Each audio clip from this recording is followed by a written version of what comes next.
শুধু তাই নয়, আপনি আমার সম্মুখে যখন না এইভাবে সুন্দরভাবে সাজে গুজে থাকবে, সুন্দরভাবে বসে থাকবে, আপনি আমি যখন মন যা চাইবে তা খাবো।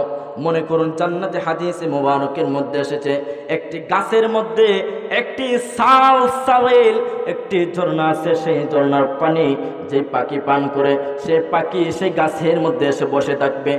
তার গোশতের স্বাদ এত সুন্দর হবে, এত মজা হবে, সেই দিন আপনি আমি মনে মনে চিন্তা ভাবনা করবো, আয় হায় যদি আমি একটা বার হলো এই জান্নাতের এই পাখির গোশতগুলো খেতে পারতাম তাহলে আমি খুব বেশি তৃপ্তি পেতাম।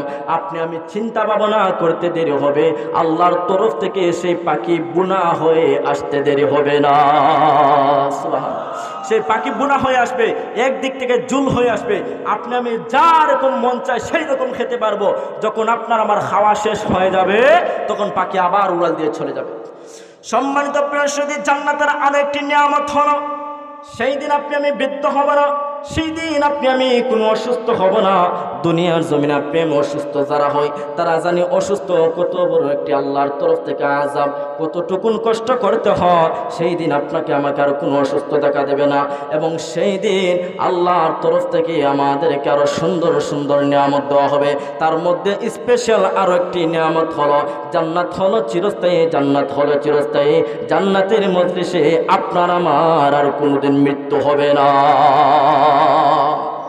চিৎকার মেরে বলুন আল্লাহু আকবার। জান্নাতের মজলিসে আর আমাদের মৃত্যু হবে না।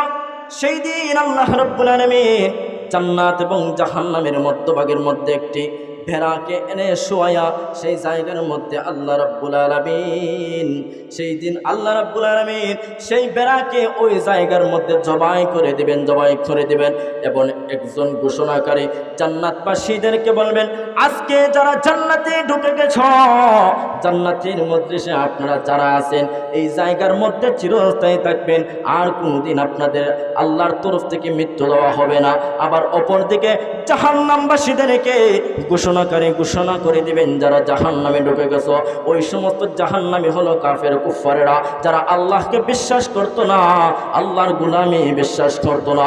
এই সমস্ত বান্দাদেরকে ডেকে ডেকে বলবেন, যারা জাহান্নামে আছো চিরস্থায়ী জাহান্নামে থাকবে, আর আপনাদেরও কোনোদিন মৃত্যু হবে না। যারা জান্নাতে ঢুকবে তারাও জান্নাত পাশে থাকবে, কোনোদিন আল্লাহ তাদেরকে মৃত্যু দিবে না। দুনিয়ার জমিন আপনি আমি বাঁচার জন্য কত কিছু করি, কিন্তু দুনিয়ার জমিন আপনার আমার জন্য ক্ষণস্থায়ী, আপনার আমার একমাত্র জান্নাত হলো চিরস্থায়ী। ঠিক কিনা কর? সম্মানিত প্রিয় সুধী, লক্ষ্য করুন, এইভাবে দেখুন আল্লাহ রাব্বুল আলামিন জান্নাতের মজলিস সাজাবেন। আলোচনা সংক্ষিপ্ত করে আনতেছে, সময় সংকীর্ণ হয়ে গেছে।